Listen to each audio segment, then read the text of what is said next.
Welcome to another edition of From the Front Lines, where we discuss both the day-to-day and one-of-a-kind issues facing real estate managers. Our topic for today is repurposing retail space, and I'm here with Kaci Hancock, Operations Director at Reese Associates. And Kaci manages an open-air historical shopping district in Houston. Welcome, Kaci. Kaci, we're hearing more about the repurposing of retail space lately. Why is that, and what are you seeing? Yes, absolutely. So the impact COVID-19 has had on retail space repurposing will most likely accelerate. To some extent, some of our retailers are starting to repurpose spaces and adapt to the times. And we actually need to do that. Landlords are kind of following suit as well. Right now, a lot of my retailers and some of my landlords are starting to focus on increasing curbside service pickup, leasing out more pop-up space, and also possibly moving to ghost kitchens, which here in Houston, we are a foodie city. So we're starting to see a lot of ghost kitchens pop up all over the city of Houston. It really appears that, we have to, landlords and retailers have to adapt to these challenging times. And we're seeing more of a consumer appetite for community and convenience-based retail.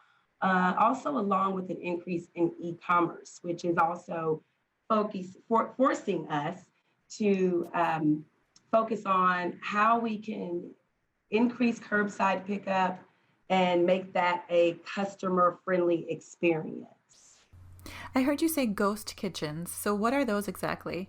Sure. So as I mentioned, here in Houston, we are a foodie city. We have tons of restaurants, even new restaurants opening up during this pandemic, which I know is strange to hear for some of those across the country. But ghost kitchens basically is a delivery only option where food companies or restaurants basically come in and they operate out of one kitchen, kind of sort of like a food hall, but they are exclusively online and they work through delivery apps. And so they're basically operating out of one large kitchen, reducing their overhead because they don't have an actual brick and mortar location.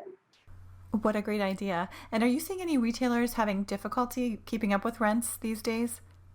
Yeah, I think our mom and pop tenants are suffering the most. And also, our big box retailers, they have the most leverage, right? Because they usually have, more than one location nationally. And then they also have the largest amount of square foot or square feet. But I do know that some of the bigger companies like Bed Bath & Beyond, for instance, they're starting to use some of their dark space as regional fulfillment centers, which I think is a great use of a dark site when they're having to go dark.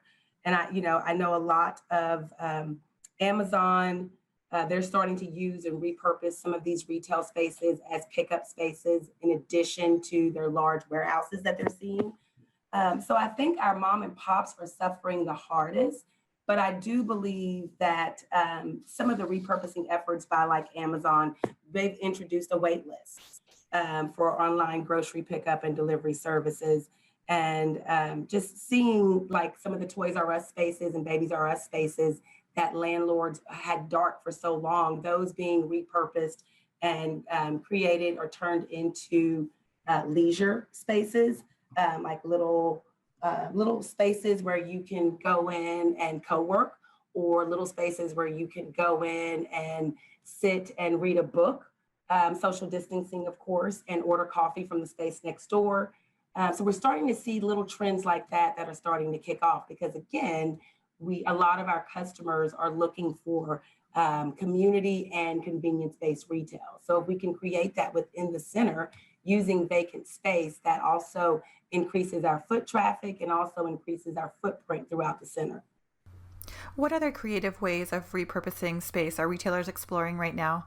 Here in Houston, and I don't know if this is really repurposing retail space, but it definitely is repurposing our parking lot spaces for our restaurant tenants. So a lot of people are they feel more comfortable eating outside than they do inside. And so we've increased our patio space for tenants by allowing them to expand into our parking lots. So some tenants have really small patios or no patios at all.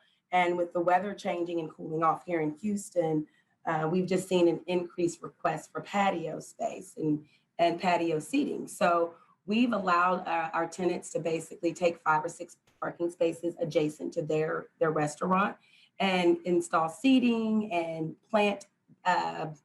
planter barricades to kind of like create a parking lot patio, as if you will. But they're also installing branded umbrellas, branded planters, lighting, and just making it more of an inviting area since it is in a parking lot. But we've seen a lot of success with that here in Houston.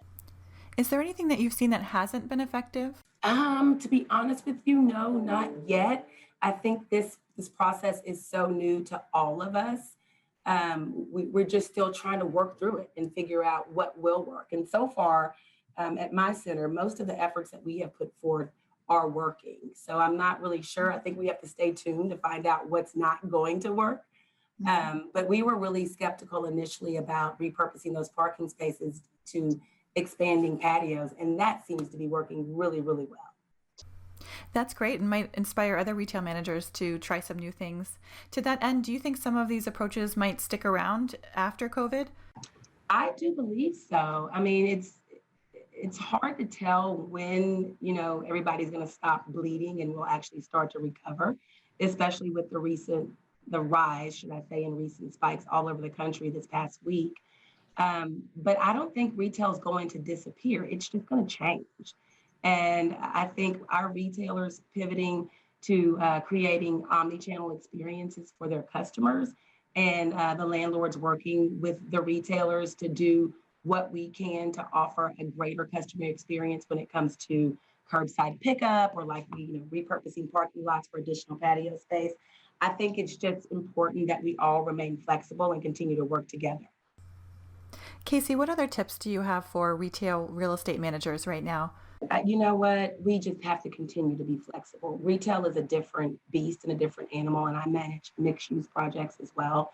And every day is different. Every retailer is different. Every circumstance is different. And I think it's just in the best interest of the manager and the landlord to just continue to be flexible. And not only that, don't wait for your tenants to bring ideas to you. Collaborate with your tenants and be partners with your tenants and, offer ideas to them that they may not think of.